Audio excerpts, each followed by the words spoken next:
Uşaq teatrda işləgən 63 yıl olur bizdə.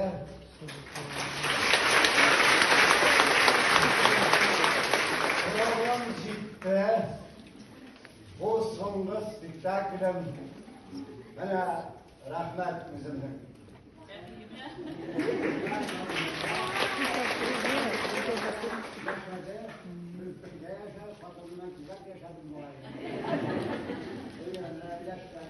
Yaşkanlığı varma rahmet. En zor rahmetim benim tamaşaçıma.